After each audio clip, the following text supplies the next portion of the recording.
Hey YouTube, Tom from Nerds of the West here with something pretty different to what we normally do. A couple of weeks ago, one of my favourite YouTubers, Andrew Huangs, put out a video where he took footage of a fireworks show and turned it into music. It's fantastic, you should check it out, I've linked it down below. So the way he did this was with a program he and a friend created that they call Midio. Video, MIDI, put it together. As someone who just messes around with sound and video stuff in his spare time, this was the coolest thing ever and I had to check it out. Basically, you chuck video into this program and it outputs MIDI at the other end. It does this by tracking colors across the screen, assigning them to a grid, and each grid equals one MIDI note. So for instance, if you take our Nerds of the West intro video, put it through Midio, you get... So I thought, I've got all this amazing colourful board game footage, let's chuck some of it into Midio and something awesome's got to come out the other end. Not quite. My first couple of attempts were a little bit too cacophonous, things like Flashpoint just had too much colour going across the board.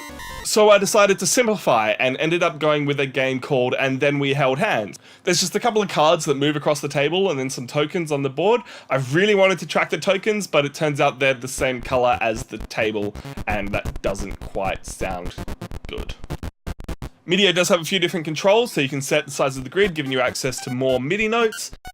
Then you can also track different colours, how much of each colour equals an actual note being triggered. One thing that I definitely recommend you turn on if you're going to give this a try is the blip mode, otherwise everything is going to constantly trigger. This way it just triggers every 50 milliseconds if that group of color is still there. So once I had my settings dialed in and all my MIDI recorded, what I had to do was try and make it musical, because on its own it's just a cluster of MIDI notes with no actual structure. Luckily, Ableton has this lovely MIDI effect that it calls scale, and it will make sure that any MIDI notes being played will be in the same scale. I decided to go with F minor pentatonic and keep things nice and simple with only 5 notes being played. After that, it was just time to dial in the instrumentation that I wanted. I thought maybe a lead would work, but it turns out most of the lead presets in Serum keep everything in mono, which doesn't really show off the huge range of MIDI notes that you get. So then I thought maybe a pad, nice and airy and big. I instantly jumped to one called Sad, seeing as that is one of the options that you can be in the game. But it didn't quite work the way I wanted it to. Tried a couple of other ones just to see. This one called Horns of Fear I really did like the sound of, but it didn't quite work. Right above it though was one called Hopeful, and seeing as that is the entire point of the game, you're trying to save a failing relationship, that's the one I stuck with. So I worked with that patch a little bit just to give it a nice full sound, but decided it wasn't quite enough, so I split the MIDI clip in two and created a lead with the top half of the notes and a bass sound with the bottom half really showing off everything that was there, and this was the end result.